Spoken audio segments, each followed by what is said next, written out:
6 after Fernando Mendes, who had been in pole position, crashed. And there was a situation with Kevin Mordsley ahead with Appleyard in second place. We're going to pick it up at the restart. The news on the fallen rider Fernando Mendes is that he took a nasty bump on the head, is concussed but will be okay. He's under observation in the local medical centre here. The result after 6 laps when the race was stopped: Mordsley, Appleyard, Lofthouse, Coates, Palmer and Stanley, and we're now having a restart to be run over 14 laps, and we will in effect have a 2-part race.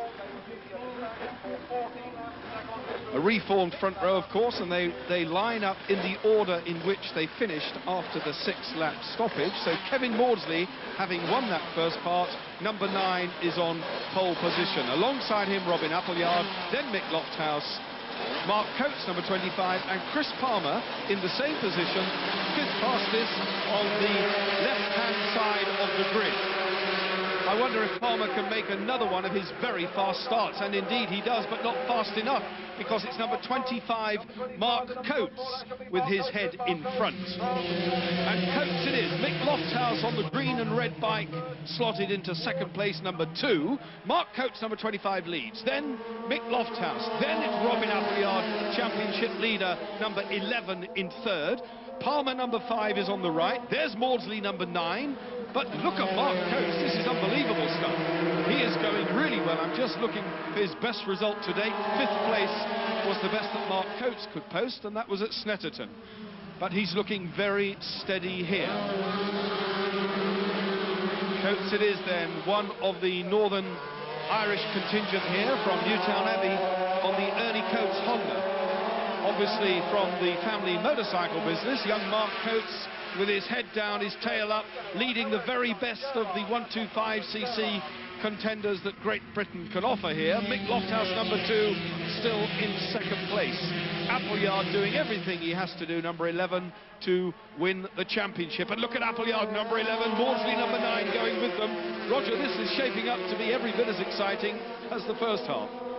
Yes, Appleyard's looking down the inside, but Mordsley it is that really cuts through on the inside. Mark Coates has really got his work cut out to keep these 3 behind him, and it won't be many laps before he succumbs to the pressure that Lofthouse on number 2, Mordsley on bike number 9 and Appleyard on bike number 11 put him under. But Mark Coates, the Irish riders call his father the parts man. His father is in the spare parts motorcycle business, and he's certainly put some good parts in this 125cc Honda that Mark is riding. It seems every bit as quick as Mordsley and Lofthouse's bikes, which they're obviously some of the top bikes in the race, as is Appleyard's, and it does seem every bit as quick as their bikes. But Appleyard's looking threatening now, and that's really quick out of Gerrard's 130 miles an hour. And is it Appleyard that's going to go up the inside? No, it's not. No, it's not. And really, Lofthouse is the man that's got to really get past Coates. And I would be up the inside at the hairpin, but nobody seems to be challenging him up the inside. He must be very, very good on the brakes up there, but he does run very wide on the exit, and that may be his downfall.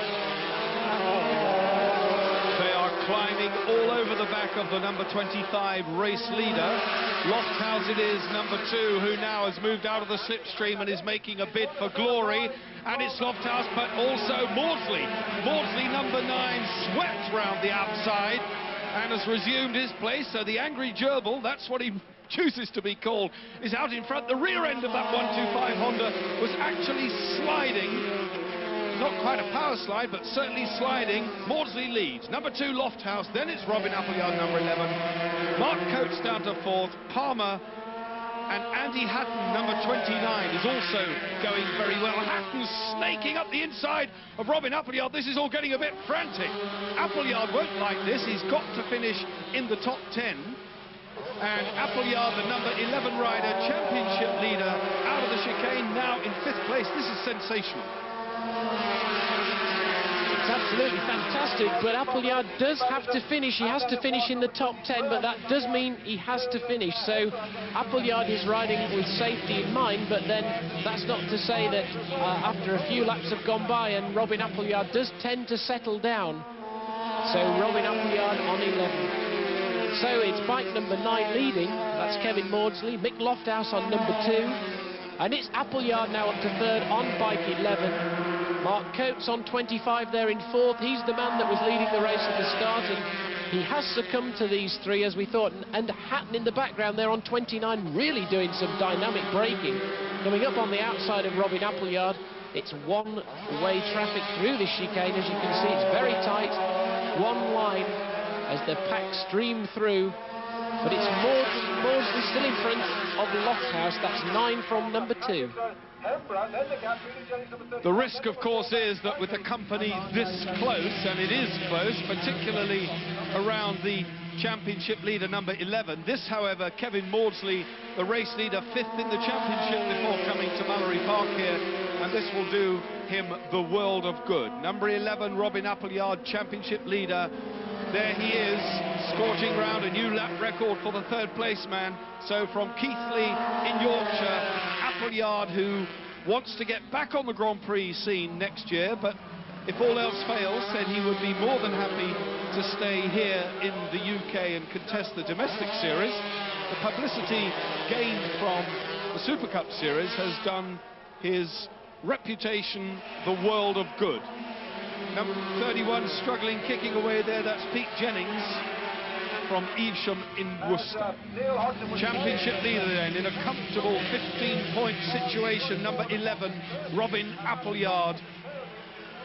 Robin's father runs a very successful chain of garage, motorcycle and car showrooms in the Yorkshire area, and that's the sort of business you need to fund motorcycle racing, even at British Championship level.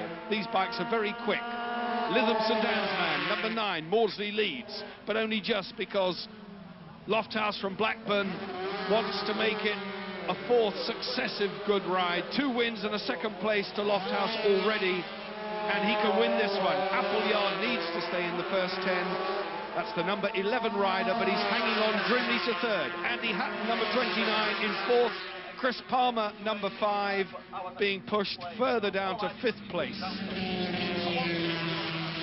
Well, these small 125cc bikes are all about getting yourself tucked in and all about the handling of the bike. Now, it seems to me that Robin Appleyard in 3rd place on bike number 11 has the best package. He's able to get out of Gerrard's corner quicker, and you saw him then looking down the inside of Lofthouse on bike number 2, and that was because his exit speed from Gerrard's Bend was particularly good. Now, where he isn't particularly good is here, and that's braking into the hairpin. So that's the strengths and weaknesses of Robin Appleyard in this race as I see it, and really it's all going to be about who can put themselves in what position on the last few laps.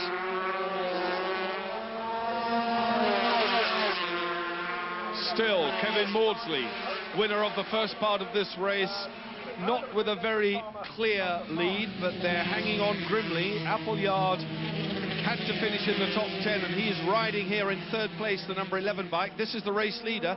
2nd is number 2. Then it's Appleyard, number 11, the man who is going to clinch the championship. If all else fails, he's hanging on to 3rd. That's all he needs to do. 15 points will move him on to 89 and an unassailable lead. We have the permutation and all the mathematics to work out, because the score will be on aggregate over the 2 parts, but certainly Appleyard is doing enough. Race leader Mordsley. Mordsley then, just a little hiccup there, has given Mick Lofthouse the opportunity, and Lofthouse was on the inside, but he's now wide at Gerrard's. He's going to have to dive back. Kevin Mordsley's bike, Roger, is phenomenally quick. It is, but it's deceptive because it's all about how quickly you get out of the corners. This is the replay of Mordsley through the chicane on bike number 9. As you can see, as he flicks right-handedly, he actually loses the front end. He was very close to falling off. The front tyre lost grip, and he managed to bounce himself up off the wall, which was a good job. The wall was there indeed, but it's not really slowed his progress, and he's still leading this one from Lofthouse on number 2 and Appleyard on 11. And these 3 now having pulled clear of 4th place. So it's really about these 3 riders. We have to ask ourselves the question, I think, is Robin Appleyard just sitting there in 3rd place, the number 11 bike, knowing that he's done more than enough to clinch the H.E.A.T 125cc Supercup Championship for 1993. He certainly has, because this is more than enough. And he's not hurrying.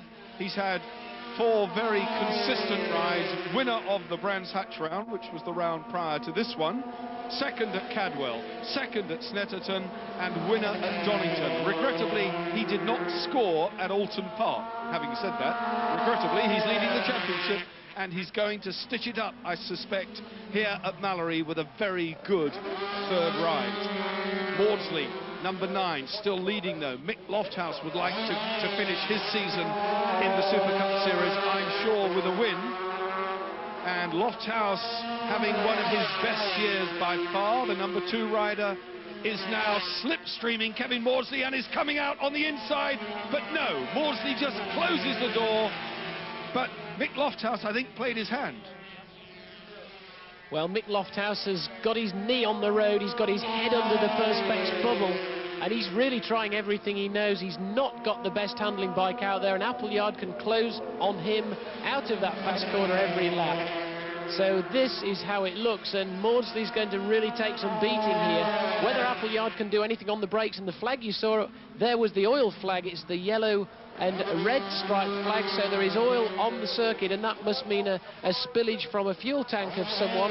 The riders must be cautious of that, but Mordsley not really taking that much notice, tucking in and coming through to start what will be, I think, lap 19. So that's the penultimate lap these riders are on.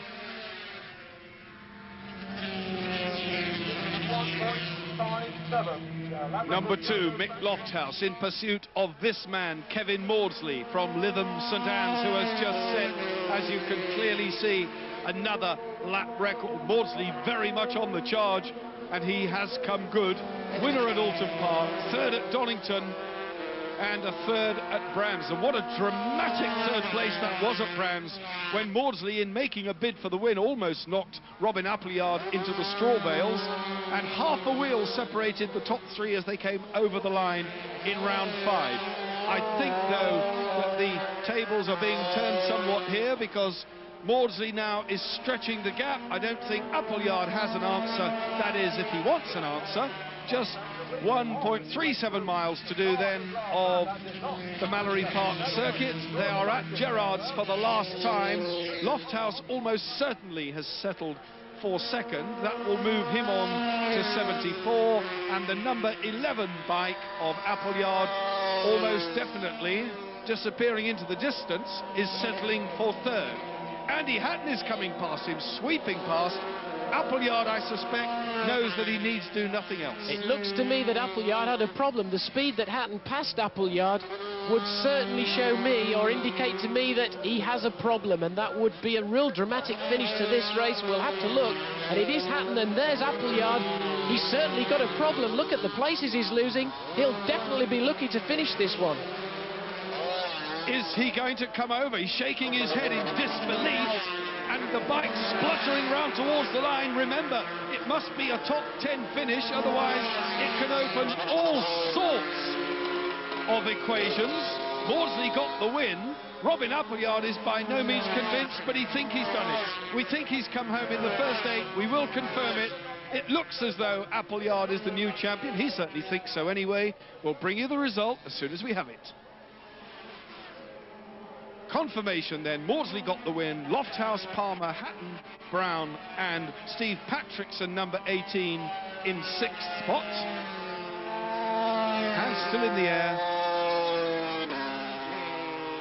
Robin Appleyard came home in 8th. The title indeed goes to him. Heart-stopping moments for Robin Appleyard. The exhaust manifold broke. That was the reason he slowed, but he hung on to the championship lead. 82 points. He is the 93 champ. Chris Palmer, Lofthouse, Mordsley, Steve Patrickson and Jimmy Brown, who didn't feature today, was 6th.